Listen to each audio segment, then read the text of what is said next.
നമസ്കാരം, കേരള ന്യൂസിലേക്ക് സ്വാഗതം. ഞാൻ പത്മകുമാർ, എന്നോടൊപ്പം ഉള്ളത് സോണി കല്ലറയ്ക്കൽ.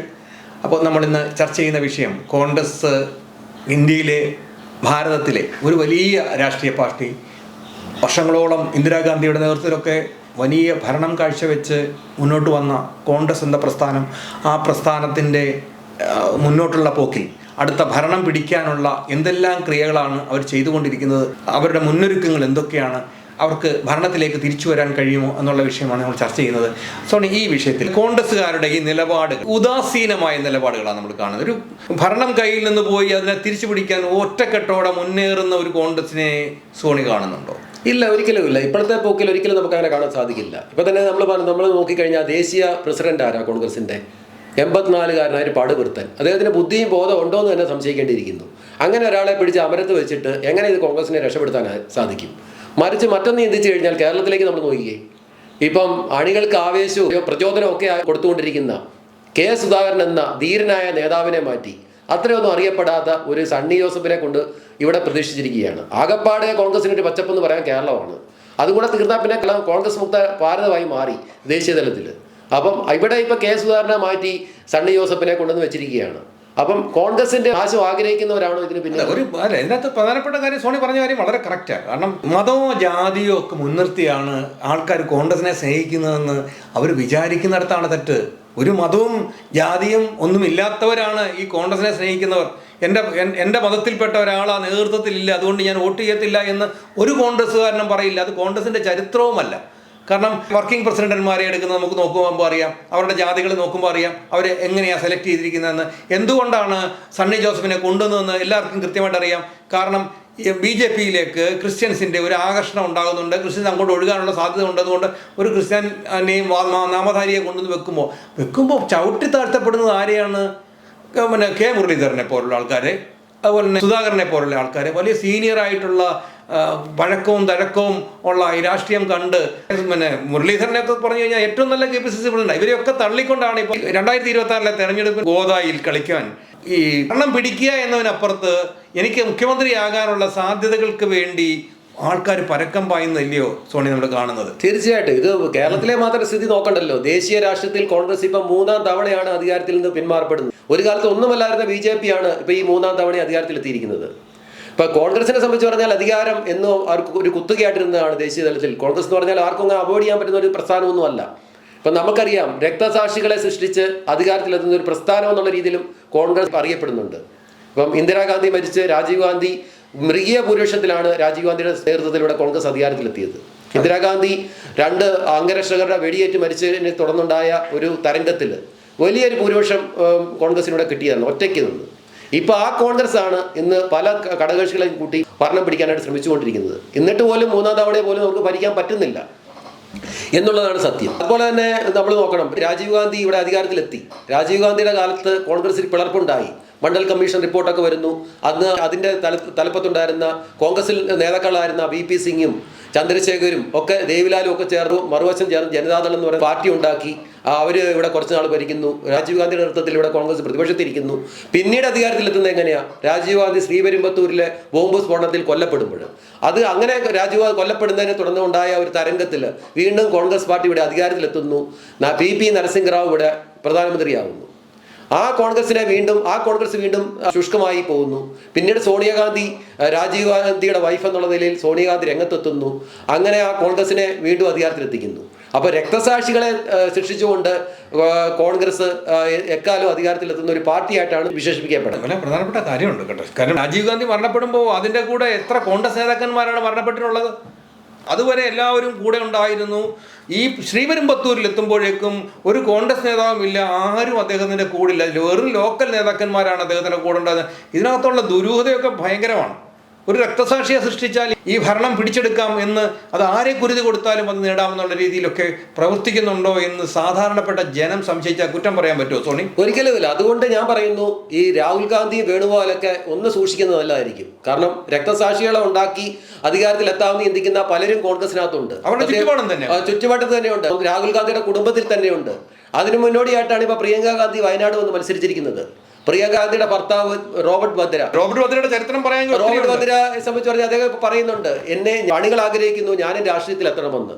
ഇത് പാകിസ്ഥാനിലെ പോലെ ആകുമെന്നൊന്ന് നമ്മൾ ചിന്തിക്കേണ്ടിയിരിക്കുന്നു. അതായത് ബേനസർ ഭൂട്ടോ അധികാരത്തിലെത്തി, അതിനുശേഷം അവര് കൊല്ലപ്പെടുന്നു, അദ്ദേഹത്തിന്റെ ഭർത്താവ് പാകിസ്ഥാന്റെ പ്രസിഡന്റായിട്ട് അവരോധിക്കപ്പെടുന്നു.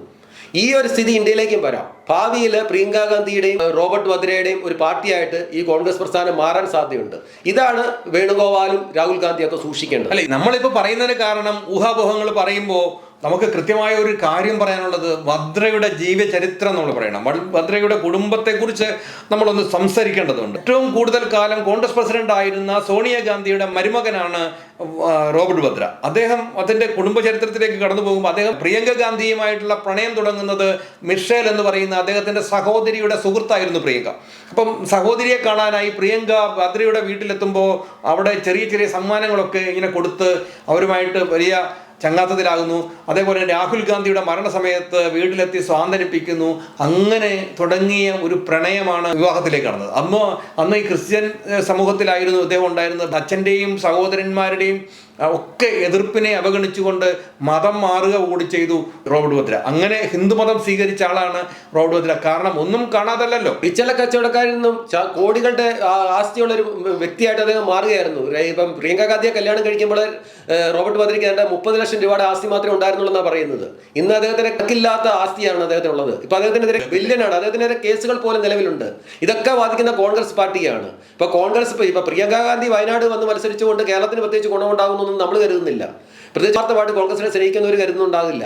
പക്ഷേ ഇത് രാഹുൽ ഗാന്ധിയുടെ ഇടയിൽ നടത്തിയ സമ്മർദ്ദമോ അല്ലെങ്കിൽ പ്രിയങ്ക ഗാന്ധി ഇറക്കി റോബർട്ട് ഗാന്ധി കളിക്കുകയായിരുന്നു എന്നുള്ളതാണ് നമുക്ക് വിലയിരുത്തേണ്ടത്. പ്രിയങ്ക ഗാന്ധിയും വദ്രയുമായുള്ള വിവാഹം നടക്കുന്നത് 1997 അതിനുശേഷം 2001 ഈ റോബർട്ട് വദ്രയുടെ പ്രിയപ്പെട്ട സഹോദരി, അതായത് പ്രിയങ്കയുടെ സുഹൃത്ത് ആയിട്ടുള്ള മിഷേല് വാഹനം മറിഞ്ഞ് കൊല്ലപ്പെടുകയാണ്. അതിന്റെ കൂടെ ഉണ്ടായിരുന്ന സ്ത്രീ മരിച്ചു. അതിന്റെ ദുരൂഹതകളൊന്നും ഇതുവരെ പുറത്തു വന്നിട്ടില്ല. അതിനുശേഷം കാണുന്നത് 2003 അതായത് 2 വർഷം കഴിഞ്ഞപ്പോൾ റോബർട്ട് വദ്രയുടെ സഹോദരൻ റിച്ചാർഡ് വദ്ര അദ്ദേഹം മൊറാദാബാദിലെ ഒരു ഹോട്ടൽ മുറിയിൽ തൂങ്ങി മരിച്ച നിലയിൽ കാണപ്പെടുകയാണ്.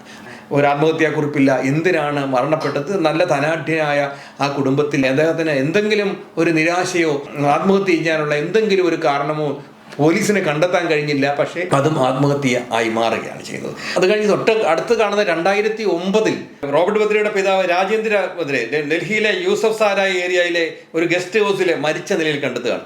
രാജേന്ദ്ര വദ്രയുടെ കഴുത്തിൽ ഒരു ഇരുമ്പ് ചരട് കണ്ടെത്തിയതിനെ തുടർന്നാണ് അദ്ദേഹം ആത്മഹത്യ ചെയ്തെന്ന് വിചാരിക്കുന്നത്. കാരണം അതിനുശേഷം അതിൻ്റെ ദുരൂഹതയും ഇതുവരെ വേർപ്പെടുന്നില്ല. ഇതിനു മുമ്പ് തന്നെ അച്ഛനും ഈ പിതാവുമായിട്ടുള്ള ബന്ധം വിച്ഛേദിച്ച് അത് പത്രത്തിൽ പരസ്യം ചെയ്ത ആളാണ് റോബർട്ട് വദ്ര. അപ്പോൾ ഇത്തരം ഒരു നിശ്ചിതമായ വർഷങ്ങൾക്കകത്ത്, അതായത് 2001 തൊട്ട് 2009 വരെ ഉള്ള സമയത്ത് നടന്നിരിക്കുന്ന 3 മരണങ്ങളാണ്, ദുരൂഹ മരണങ്ങൾ ആ കുടുംബത്തിൽ സംഭവിച്ചിരിക്കുന്നത്. ഇപ്പോൾ അവശേഷിക്കുന്നത് ആ കുടുംബത്തിൽ റോബർട്ട് വദ്രയുടെ അമ്മയും മാത്രമാണ്. ആ കുടുംബത്തിലാണ് ഇപ്പം പ്രിയങ്ക ഗാന്ധി ഉള്ളത്. അപ്പോൾ ഇത്തരം കാര്യങ്ങളിലെ ദുരൂഹതകൾ നിലനിൽക്കുമ്പോൾ സാധാരണ ഒരു പ്രവർത്തകൻ നാളെ ഒരു രക്തസാക്ഷി ഉണ്ടാകാതെ കോൺഗ്രസ് ഭരണം പിടിക്കണം എന്ന് ഓരോ കോൺഗ്രസ്സുകാരനും ആഗ്രഹിക്കുന്നുണ്ട്. അതുകൊണ്ട് ഇത്തരം കാര്യങ്ങളിൽ ഒരു ശ്രദ്ധ ഉള്ളത് നല്ലതാണ് എന്നുള്ളതാണ് ഞങ്ങൾ സൂചിപ്പിച്ചത്.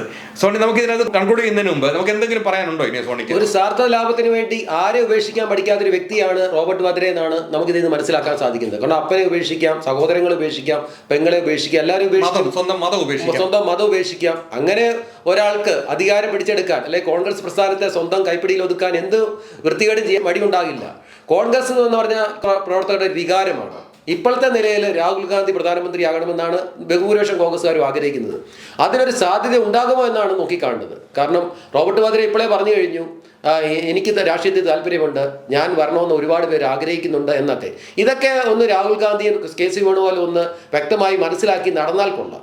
അപ്പോൾ തന്നെ രാഹുൽ ഗാന്ധി 2 സീറ്റിൽ മത്സരിക്കുന്നു, ലോക്സഭാ സീറ്റിൽ മത്സരിക്കുന്നു.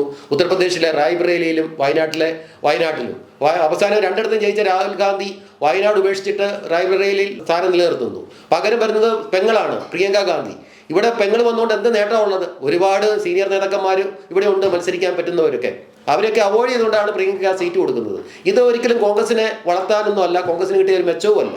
ഇത് രാഹുൽ ഗാന്ധിയെ തളർത്തുക എന്നുള്ള ലക്ഷ്യത്തോടുകൂടി അളിയൻ കളിക്കുന്ന കളിയാണെന്ന് ഇനിയെങ്കിലും ഒന്ന് മനസ്സിലാക്കിയാൽ നല്ലതായിരിക്കും. അതായത് റൗണ്ട് മതിനെ ശരിക്കും മനസ്സിലാക്കിയിട്ടുണ്ട്, രക്തസാക്ഷികളെ സൃഷ്ടിച്ചുകൊണ്ട് അധികാരത്തിലെത്താൻ പറ്റും. അത് അദ്ദേഹം പഠിച്ചും വെച്ചിട്ടുണ്ട്. നാളെ അങ്ങനെ ഒരു രീതിയിലേക്ക് കോൺഗ്രസ് പ്രസ്ഥാനം വരാതിരിക്കട്ടെ, അങ്ങനെ ഒരു രക്തസാക്ഷിയാകാനായിട്ട് ഇന്നത്തെ നേതാക്കന്മാർക്ക് ആർക്കും ഇടയാകാതിരിക്കട്ടെ എന്നാണ് എനിക്ക് പറയാനുള്ളത്. പാകിസ്ഥാൻ പോലെ നാളെ പെങ്ങളുടെയും ഭർത്താവിൻ്റെയും അളിയൻ്റെയും ഒക്കെ ഒരു പ്രസ്ഥാനമായി കോൺഗ്രസ് പ്രസ്ഥാനം തീരാൻ ഇടയാകാതിരിക്കട്ടെ. അപ്പോൾ അതിനൊക്കെ രാഹുൽ ഗാന്ധിയൊക്കെ ഇനിയെങ്കിലും ബുദ്ധിപൂർവ്വം പ്രവർത്തിക്കണമെന്നാണ് അഭ്യർത്ഥിക്കുന്നത്. അപ്പോൾ ഇതാണ് ഞങ്ങൾക്ക് പറയാനുണ്ടായിരുന്നത്. മറ്റൊരു വിഷയമായിട്ട് ഞങ്ങൾ വീണ്ടും കടന്നു വരും. അതുവരെ നന്ദി, നമസ്കാരം. കൂടുതൽ വാർത്തകളും വിശേഷങ്ങളും നിങ്ങൾക്ക് ലഭിക്കാൻ കേരളീയം ന്യൂസ് സബ്സ്ക്രൈബ് ചെയ്യുക. കൂടെ ബെൽ ബട്ടണും അമർത്തുക.